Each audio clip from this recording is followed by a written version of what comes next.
자, 그 다음에 이제 궁예를 한번 보도록 하겠습니다. 여러분들이 궁예를 이해를 잘 못하고 계시는데 신라 사람으로 보고 있거든. 신라 왕의 아들이다. 뭐 근데 아닙니다. 고려는 정통 고구려의 후손입니다. 그건 이제 전번에 한번 설명을 드렸을 거예요. 여기 보면은 고려사에 태조 이제 원년 궁예가 연호를 정하고 황제라 칭하였다. 궁예가 황제라고 칭했대요. 대단한 거 아닙니까? 그 다음에 이제 발해국기에는 뭐라냐면 애왕 905년입니다. 궁예가 발해의 남쪽을 치자 윤원이 고람성을 들어서 투항하였다.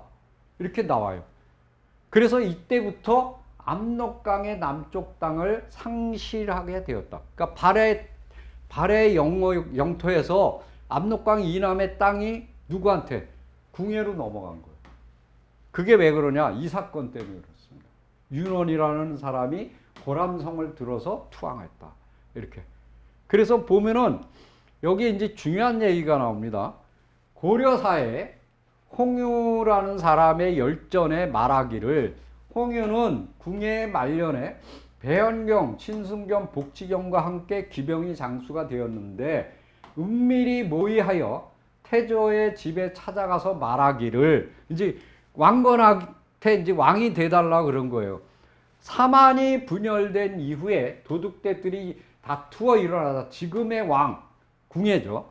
궁예가 떨쳐 일어나 크게 호령하여 드디어 초족을 섬멸하고 세수로 나누어진 요동의 거의 절반인 요좌를 점거했다. 이게 되게 중요한 얘기죠. 세 세력으로 나눠져 있었대요. 요동이. 그런데 반토막을 누가 차지했다는 거예요. 궁예가. 얼마나 중요한 얘기입니다. 그 다음에 점거한 후에 나라를 세우고 도읍을 정한 지 20년이 지났습니다. 지금 이 두 가지가 다 중요합니다. 여기 보세요. 궁예가 황제를 칭했다는 사실, 그 다음에 압록강 이남의 땅을 뺏었다는 사실, 발해한테, 그 다음에 요동의 반토막을 차지했다는 사실, 이러한 사실들을 우리는 모르고 있잖아요. 그래서 우리가 궁예가 나쁜 놈 이거밖에 몰라요. 그리고 신라 왕자다 그거밖에 모르는데 아닙니다. 이런 사실들을 아무리 망했더라도 역사는 함부로 예단하면 안 됩니다. 그래서 이제 이 기록에 충실해서 그의 이제 원래 처음부터 이상한 짓을 한 건 아니잖아요. 끝에 가서 그렇게 됐더라도 우리가 연산군도 그랬어요. 처음에 되게 똑똑했어요. 그랬는데 이제 그 엄마 사건 때문에 이제 확 돌아버리는 건데 이 궁예도 마찬가지입니다. 자, 이 기록들이 굉장히 중요해요. 그리고 여기 보세요. 이 윤한택 씨가 뭘 또 제시하고 있냐면은 지리지에 사방의 경계가 서북은 당나라 이래로 압록을 한계로 삼았고 동북쪽은 선출령을 경계로 삼았다. 고려가. 그래서 무릇 서북 쪽은 이르는 것이 고구려에는 미치지 못했으나 동북은 그것을 넘어섰다. 그러니까 선출령 쪽은 넘어섰다는 얘기예요. 그리고 동문선에는 뭐냐면 요 나라에 보내는 표가 있습니다. 그러니까 국서죠, 국서. 거기에 뭐냐면 압록강의 형성이 제잠 고려입니다. 고려의 한계를 그어 국경을 했다. 강은 연하여 여러 고지들이 부여의 옛성이 아직도 남아있다. 부여 땅이라는 얘기예요. 우리가 지금 보면은 압록강을 지금의 압록강으로 생각하잖아요. 아니에요. 이분이 아주 중요한 사실을 이제 찾아냈는데 고려사에 나오는 얘기잖아요. 그래서 여기 보면은 여기를 이 부여의 옛성이 바로 요 나라와 고려의 국경선이다 이 얘기예요. 그러면 이 압록강은 어디냐? 지금의 압록강이 아니라 어디예요? 요하라는 얘기죠. 이런 중요한 사실들이 요새 와서 이제 끊임없이 이제 이렇게 거론이 되고 있어요. 그래서 이런 문제도 우리가 해결해야 되지 않겠는가. 이렇게 또 발해유민들이 또 여기 보시면은 끊임없이 이제 발해국지 장전에 여기 보면은 921년 발해에 속했던 달고가 고려를 쳤으나 패하여 돌아갔다. 발해의 예왕이 드디어 고려와 우호를 맺고 아울러 통원하였다. 근데 여기 보면 이제 쭉 나오죠. 그 다음에 926년에 거란이 발해의 요동을 공격하니까, 그러니까 요동을 거란이 처음부터 차지한 게 아니에요. 발해가 요동을 차지하고 있었던 거예요. 근데 거란이 공격한 거예요. 그래서 여기 보면은 12월에도 야유라 모기가 발해에 대한 공격 명령을 내려 부여부를 공격한 거예요. 그때 부여부로 해서 이렇게 쳐들어오잖아요. 이때 이제 927년, 928년, 929년 끊임없이 이렇게 투항해 간 거. 이건 이제 아까 좀 설명을 다 드렸습니다. 그래서 발해 유민들이 고려로 왔고, 그 중에서 제일 중요한 사람이 누구냐? 발해의 태자, 마지막 태자 대광현이라는 사람이다. 그래서 이 사람이 뭐예요? 지금은 태씨의 시조가 됐다. 태씨. 그리고 그 당시에 태조 왕관한테 왕계라는 이름을 받게 된 거죠. 예. 그 다음에 이제 요거는 이제 아까도 흥령국에 대한 얘기를 쭉 해드렸어요. 그 중에 이제 하나입니다. 여기 보면은 대연정이 동북여진을 이끌고 거란과 서로 공격하였는데 사신을 보내어 원조를 청하였으나 왕이 허락지 않았다. 이건 누구예요? 고려죠, 고려. 고려가 그때 도와줬어. 이게 도와달라 그러는데 안 도와줬잖아요. 예, 그래서 이제 나중에 이제 망하게 되는데, 여기 뭐 이때부터 길이 막혀 거란과 왕래하지 못했다. 그러니까 거란이 먹어버린 거죠. 그 다음에 이제 발해 사람들이 쭉 이제 투항에 들어오는 거를 여러분들이 이제 볼 수가 있습니다. 이건 다 고려사에 주로 나오는 겁니다. 예. 근데 발해 유민의 몽골 이주, 이것도 이제 아주 중요한 얘기인데, 이 발해 사람들이 성을 참 그리고 용맹했고, 그 다음에 이 성을 잘 짓습니다. 이렇게 고구려도 그렇잖아요. 근데 요사에 보면 뭐라고 돼 있냐면, 진주 건안군 절도사는 본래가 가돈성이라고 언급하고 있어요. 여기에 뭐가 있냐면 진주, 방주, 유주 이런 데에 발해인, 여진인, 한인 700여 호를 유배시켰다. 그러면 진주라는 데가 어디 있느냐? 지금 몽골에 있어요. 몽골에 어디냐면 친톨고이라는 성이 있어요. 여기에 누가 있었다고요? 발해인, 여진인, 한인, 위구르인 이런 사람들이 있었던 거예요. 근데 이걸 발굴했거든요. 여기 뭐가 나왔냐? 판축범이 나온 거예요. 이거는 발해의 축조 방식입니다. 그리고 발해 토기가 나왔어요. 예. 그래서 여기 보면 이제 그거에 대해서 설명을 드리도록 하겠습니다. 맨 먼저 친톨고이, 제일 중요한 성입니다. 이건 가돈성이라고도 이야기했는데, 이게 울란바토르에서 한 200km 가야 돼요. 근데 거기가 볼강 아이막이라는 데인데, 다싱칠렌솜. 요거는 뭐냐면 이게 요건 면이나 마찬가지죠. 이제 거기에 있는데, 해발 고도는 한 977. 그리고 판축공법으로 되어 있고 사각형의 토성입니다. 그래서 북쪽하고 남쪽은 680m, 서쪽하고 동쪽은 1260m 이렇게 끼일달한 성이죠. 이 성이 왜 중요하냐?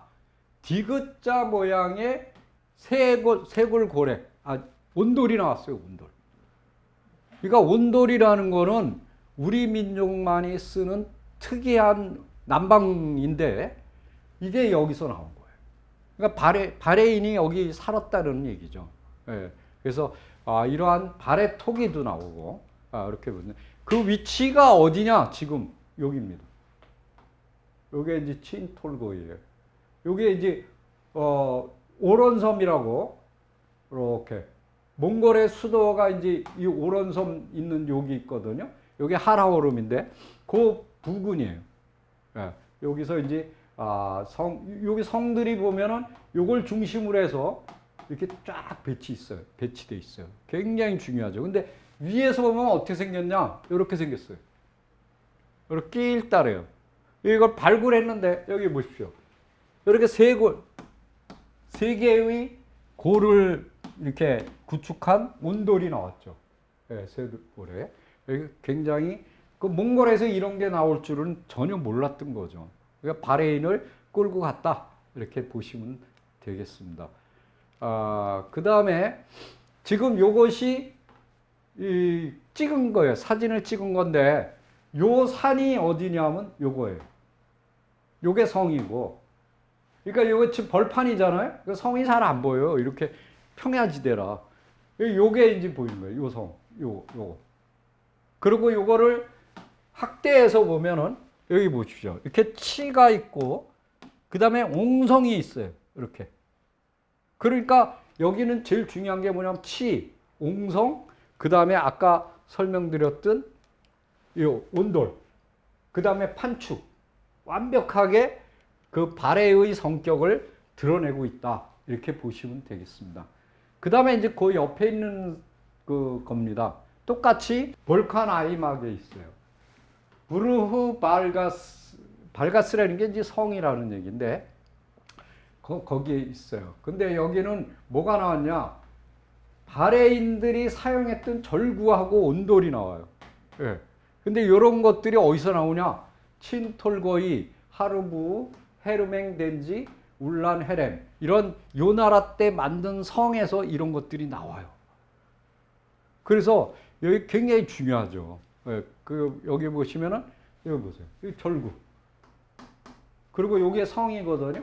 요게 이제 강물이 이렇게 흐르고, 요 성인데 요걸 이제 작도하면은 어떻게, 여기 보세요. 치가 나오고, 이렇게. 여기 이제 가운데 길이 있고, 여기 요 건물지가 이렇게 보이죠? 이렇게.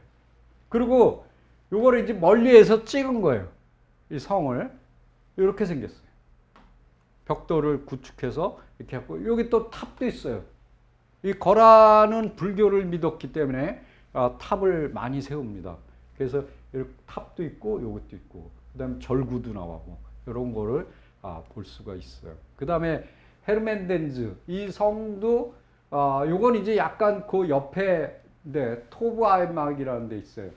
여기는 이제 톨강이라 그래서, 강물이 약간 틀리죠. 근데 여기 뭐가 나오냐면, 탑, 성벽, 치, 강루, 옹성, 해자, 이런, 그리고 6개 부분으로 나누어진 커다란 성이에요. 그랬고, 사다리꼴 형태로 돼 있고, 그 마을이 어떻게 되냐면, 북쪽하고 남쪽으로 이렇게 나누어져 있어요. 그리고 성벽이, 여기 보면 서쪽은 538, 동쪽은 534, 538, 북쪽은 328, 내부는 이 419, 이렇게 돼 있어요. 이게 성이거든요. 현재 남아있는. 그러니까 가까이 가서 보면은 성벽이 이렇게 켜켜로 돼 있죠. 시루떡처럼. 판축이 돼 있다는 얘기. 그 위치가 어디냐? 여기죠. 여기 보면 이게 울란바토르입니다. 울란바토르에서 쭉 가면은 바로 여기에 있습니다. 그러니까 아주 중요한 그 요충지에 딱 이렇게 받고 있다, 이렇게 보시면 됩니다. 그 다음에 이제 엥겐티엠 헬렌성도, 요건 이제 볼강 아이막, 아까 친톨고에 있는 그 부근에 있습니다. 사각형으로 돼 있고, 현재 높이, 남아있는 높이는 1.2m에서 0.9. 그 다음에 여기 보면 동벽하고 서벽은 390, 북벽, 남벽은 370. 요런. 그리고 이제 판축 공법으로 되어 있다. 이렇게 되어 있습니다. 그 다음에 이제 똑같이 그 지역이에요.